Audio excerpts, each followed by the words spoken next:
That block of cheddar in your fridge right now, the one with the Cornish countryside on the packaging, it's made by a Canadian corporation. The word vintage on the label? No legal definition. It could have been aged 3 months. And the premium brand you've been paying extra for because it feels more authentic? It's made in the same factory as the budget one, by the same company, on the same production line. Today we're exposing exactly who is lying to you, why it's costing you money, and which 5 cheddar brands are actually worth buying. Let's get into it. The 5 worth buying. Number 5. Wyke Farms Vintage Cheddar. Let's start somewhere most people overlook because the packaging is unfussy and the branding is quiet. That restraint, it turns out, is a signal worth paying attention to. The Clothier family has been farming in the Somerset village of Wyke Champflower since the mid-1800s. And the cheddar recipe that underpins everything Wyke makes today was created by their grandmother, Ivy Clothier, who began making cheese in the 1930s and 40s. When John Clothier formalized the business in 1980, he brought with him a family recipe already decades old and a farming heritage rooted in that same land going back generations. When Wyke says tradition, there is a paper trail stretching back through multiple monarchs to back it up. But here's what separates Wyke from the heritage marketing crowd. They still mature their cheddar in wooden boxes, kept to the same temperatures they've always used. That's not a romantic detail for the website. That controlled maturation environment is part of why the flavor develops in a way that factory-produced cheddar simply cannot replicate. The wood interacts with the rind. The slow aging builds the crystals, those little crunchy deposits in a proper mature cheddar that tell you the proteins have broken down correctly over real time. You cannot rush that. You cannot fake it. Wyke is also independently owned. No Canadian dairy conglomerate. No private equity firm running a zero-based budgeting exercise on the recipe. The Clothier family still owns it. That matters not just sentimentally, but practically. Independent ownership means the decision about whether to shorten the maturation window, swap to cheaper milk, or reduce the salt on the rind sits with someone whose name is on the building, not with a quarterly earnings report. You'll find Wyke Farms Vintage at Waitrose, Tesco, Sainsbury's and Ocado, usually at a price that undercuts the big premium brands by a meaningful margin. The International Cheese Awards gave their vintage cheddar gold as recently as 2024. It wins blind taste tests regularly. If you're buying cheddar as your everyday option and you're not buying Wyke, you're almost certainly getting something worse and paying more for the privilege. Number 4. Westcombe Cheddar. Westcombe is a name that comes up repeatedly among people who take British cheese seriously, and yet it barely registers with the general shopping public. That gap between reputation and recognition is one of the more frustrating things about the UK cheese market. Westcombe Dairy sits in the Somerset village of Evercreech, and it is one of only 3 producers in the entire country making what is officially classified as artisan Somerset cheddar. That designation is not marketing. It is a tightly controlled standard. To qualify, the cheese must be made in Somerset from raw, unpasteurized milk sourced from the farm's own herd.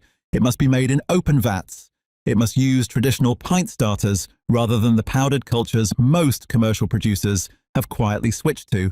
It uses calf rennet, not microbial substitute. And it must be cloth-bound, wrapped in lard-rubbed muslin and matured for a minimum of 12 months. That cloth-bound maturation is what changes everything. The muslin allows the cheese to breathe as it ages. Moisture leaves slowly. The rind develops its own ecology. The paste inside becomes drier, more crystalline, and more complex in a way that is chemically impossible in a sealed industrial aging room. Westcombe has also been at the forefront of regenerative farming practices on their land. The herd grazes on diverse pasture, the soil is managed without synthetic inputs, and that biodiversity in the grass feeds directly into the complexity of the milk and therefore the cheese. This isn't virtue signaling. Cheesemakers and scientists have demonstrated measurable differences in milk composition between intensively farmed and pasture-diverse herds. What the cows eat ends up in your mouth. Find Westcombe at Neal's Yard Dairy, good independent cheesemongers, and online. This is not a Tesco aisle purchase, but if you see it, buy it. Number 3. Montgomery's Cheddar. Montgomery's has been making cheddar at Manor Farm in North Cadbury, Somerset since 1911 when the Montgomery family started farming these pastures. And what grew from that beginning is now considered by serious food writers and cheesemakers worldwide to be among the finest expressions of cheddar that exists anywhere on Earth. That is not hyperbole. That is the consensus of people who have spent careers eating nothing but cheese. The method is identical in classification to Westcombe, artisan Somerset cheddar, raw milk, cloth-bound, 12 months minimum, but the results are distinctly different. Montgomery's tends toward a deeper, more savory character.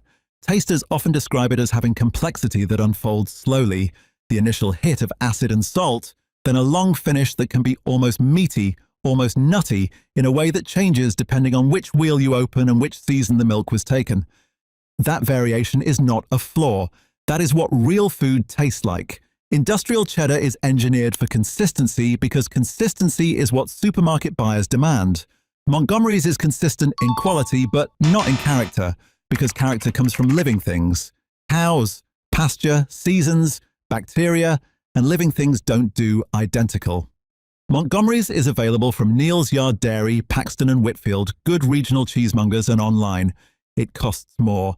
It is a fundamentally different product from anything on a supermarket shelf. Buy a small piece before you commit. You will not go back. Number 2. Keen's Cheddar. Keen's sits alongside Montgomery's and Westcombe as one of the founding members of that artisan Somerset cheddar trio. Together, the three of them formed one of the first UK slow food presidia specifically to protect the craft traditions of traditional cheddar making, because those traditions were vanishing fast, killed off by the price pressure of industrial production. The Keen family has been making cheddar at Moorhays Farm near Wincanton since 1899. 5 generations. And here is the detail that tells you everything about what this family is made of. In the 1980s and 1990s, when factory pasteurized cheddar was flooding the market and undercutting farmhouse producers on price, there was enormous commercial pressure on small producers to either pasteurize or quit. The Keens did neither. They held the line. The result of that stubbornness is that today you can still buy a cheddar made from raw milk with pint starters, traditional animal rennet, and a cloth-bound maturation of at least 12 months. What makes Keen's distinct from Montgomery's and Westcombe, and they are distinct despite the near-identical method, is that Keen's tends toward a more pronounced tang, occasionally with a natural bluing running through the paste. That is not a defect. That is what happens when you allow cheese to develop naturally without fungicide treatment. The same wild yeasts and molds that are simply eliminated in commercial production find a home in Keen's, and they contribute a complexity that food scientists can identify but cannot fully engineer. You will not find Keen's at a supermarket. Good cheesemongers carry it. Neal's Yard Dairy stock it. It's available online. Buying it sends a direct financial signal to a farming family that chose authenticity over convenience for over a century. That is worth something beyond the flavor. Number 1. Waitrose own label mature cheddar. Now here is your counterintuitive pick, because everything else on this list has been artisan, farmhouse, and deliberately hard to find, and the number 1 recommendation is a supermarket own brand. Here's why. In a blind taste test conducted by, which in 2025 involving 64 tasters and 11 mature cheddars, including Cathedral City, David Stowe, Pilgrim's Choice, Aldi, Tesco, and multiple premium brands, Waitrose own label mature cheddar came out on top, not second. But first, it beat every branded competitor. It beat every other supermarket own brand. Tasters praised the flavor and texture above everything else on the table. That result matters because it exposes the central lie of the branded cheddar market. You're not paying for better cheese when you buy the big brands. You are paying for the marketing budget, the shelf positioning deal, the celebrity endorsement, the TV spot. The cheese underneath is not earning its premium. Waitrose sources their own label cheddar from dedicated British dairy farms and applies meaningful maturation standards. It is not artisan. It is not cloth-bound. It will not change your understanding of what cheddar can be. But it is honest, well-made, consistently good cheddar at a fair price, and in a market full of brands charging premiums for stories they can no longer justify, that honesty is its own kind of quality signal. If you are shopping at a supermarket and you want to stop wasting money on branded cheddar that underperforms its own label competition, this is your answer. The 5 to never buy. Number 5. Pilgrim's Choice. Pilgrim's Choice has one of the more cleverly constructed identities in British food marketing. The name implies something considered and deliberate. The black packaging reads as premium. The product positions itself as a step above the mainstream, a choice for people who take their cheddar seriously. Here is what is actually in the block. Pilgrim's Choice is owned by Ornua, the Irish dairy export body formerly known as the Irish Dairy Board. Despite the British farmhouse aesthetic and the name that implies a specific and rooted provenance, the cheese is substantially sourced from Ireland. The EC identification code, the production code stamped on the packaging that tells you exactly where food was made, does not correspond to a British facility. You are buying Irish-produced cheddar sold under a name designed to feel quintessentially British. None of that is automatically a reason the cheese is poor quality. Irish grass-fed dairy farming has a solid tradition, and the milk is genuinely good. But if you are paying the Pilgrim's Choice premium specifically because you believe you are supporting British dairy farmers and British cheese-making, you are being deceived. The farmers whose milk goes into this product are in Ireland. The money flows to an Irish state dairy organisation. The British heritage on the packaging is performing a job it has not earned. And on quality, in the same, which blind taste test mentioned earlier, Pilgrim's Choice was rated bland with a texture that failed to impress despite sitting at a premium price point. You are paying more than most supermarket-owned brands for a product that performs below them. Number 4.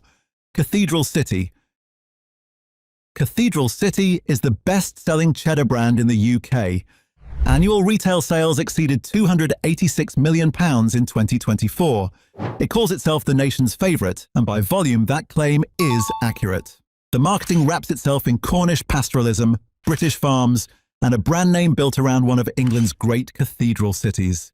Here is what that name actually refers to.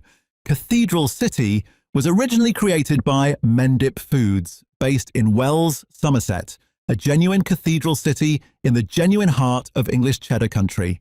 In 1995, the brand was sold to Dairy Crest, who moved production to the Davidstow Creamery in Cornwall. Cornwall has no cathedral, it has no city. The name Cathedral City is a borrowed identity attached to a product made in a village on a windswept Cornish moor in what is, without exaggeration, the largest cheese factory in the United Kingdom.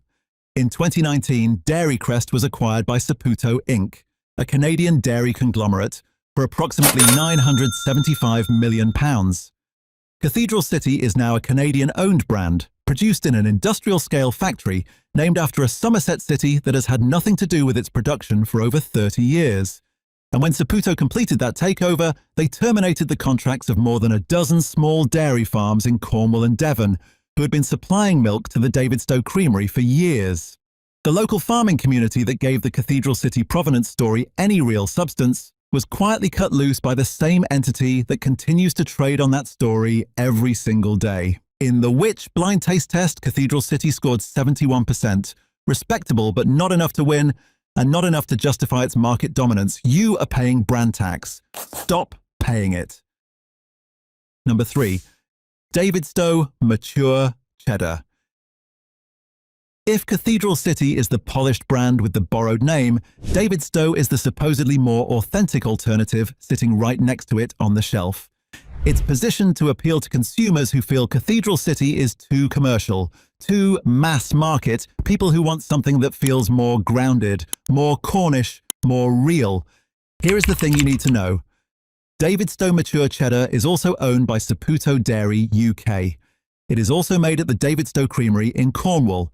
It is produced in the same factory by the same Canadian company on the same site as Cathedral City. The two brands, one positioned as the mainstream favourite, one positioned as the more discerning alternative, are two marketing identities draped over the same industrial operation. Davidstow leans heavily into the Cornish moors in its marketing, the wild landscape, the Atlantic air, the heritage of West Country dairy farming. And to be fair, the milk does come from Cornish and West Country farms, and that geography does produce good dairy conditions. That part is real. What is not real is the implication that you are buying from a distinct, independent producer with a different philosophy or a different standard. You are buying from Saputo, same as when you buy Cathedral City. You are just paying for a different story about the same factory. Number 2, Tesco Finest Mature Cheddar. Now this one is going to surprise people because we just told you Waitrose own label is the best supermarket cheddar. So why is Tesco's premium tier on the avoid list? Because Tesco Finest Mature Cheddar is one of the clearest examples in the entire supermarket cheese aisle of what the industry calls a label premium, charging significantly more for a product that performs at or below the standard tier, purely on the strength of the word finest appearing on the front. The Finest range exists to give shoppers a psychological upgrade. You came in for own brand cheddar, you see the Finest label, you pay an extra £1, maybe more, and you feel like you've traded up. You haven't. The Which? Taste test found Tesco Finest Mature Cheddar unremarkable on both flavour and texture. Meanwhile, Tesco's standard own brand cheddar performed comparably at a lower price. You are not buying a better cheese, you are buying a better sounding label. This pattern is not unique to Tesco. Most supermarket Finest or Taste the Difference cheddar lines do not deliver meaningful quality improvements over standard own label. The margin difference almost entirely funds the packaging design and the product positioning, not the milk, not the maturation, not the process. When a supermarket wants to make a genuinely good cheddar, they sometimes do, as Waitrose demonstrates. When they want to extract more margin from existing shoppers, they make a Finest tier. Check the maturation period. If it isn't stated, that tells you everything. Number 1. Any cheddar without a stated maturation period. This last entry is not a single brand, it is a category, and it sits at number 1 because it is the biggest and most pervasive deception in the British cheese aisle, operating completely in the open, hiding behind a gap in UK food labelling law that the industry has quietly exploited for decades. Here is how it works. The word cheddar is not a protected term in the UK. Any cheese made anywhere in the world using any production method can be legally labelled cheddar as long as it broadly resembles the style. West Country farmhouse cheddar carries protected designation status, but plain cheddar does not. A block manufactured from pasteurized milk in a factory in mainland Europe, aged for 6 weeks, colored with annatto to achieve the visual appearance of maturity, and shipped to a British supermarket can sit on the same shelf as a cloth-bound Somerset original and carry the exact same word on the label. More critically, mature, extra mature, and vintage have no legal definition in UK food law. There is no minimum maturation period attached to any of these terms. A producer can label a cheddar aged for 8 weeks as extra mature. A cheddar aged for 10 weeks can be called vintage. There is nothing in UK legislation preventing this, and there is no requirement to state how long a cheddar has actually been aged. The real flavour compounds in mature cheddar, the sharpness, the crystalline texture, the long finish, the complexity, are the products of time, specifically of proteolysis, the slow breakdown of proteins into amino acids, and flavour compounds that happens over months, not weeks. A properly mature cheddar needs a minimum of 9 months. A genuine vintage needs 18 months or more. That time costs money. When you are buying a block labelled extra mature for £2.50 and wondering why it tastes like a slightly firmer version of mild, you have bought the label, not the cheese. The fix is straightforward. Look for a stated minimum maturation period on the packaging. If it is not there, assume the worst. Buy from producers like Wyke, who will tell you exactly how long their cheddar has aged. Or buy from a cheesemonger who knows their supplier and can answer the question directly. The best cheddar in the world is still being made in Britain, but the label on the block will not tell you whether you are holding it. That part is on you. Here is what you do next time you're in the cheese aisle. Ignore the front of the packet completely. Turn it over, find the producer name, the country of origin, and look for a stated maturation period. If the brand name implies Somerset heritage but the producer is a Canadian conglomerate, that gap is costing you money. If the word vintage or extra mature appears without any maturation information underneath it, you are buying a legal category, not a cheese. If this helped, hit the hype button, not just the like. The hype button, because that's what pushes this to more people and makes it harder for these brands to keep getting away with it. Drop a comment telling me which one shocked you most. And subscribe because there is a lot more of this coming.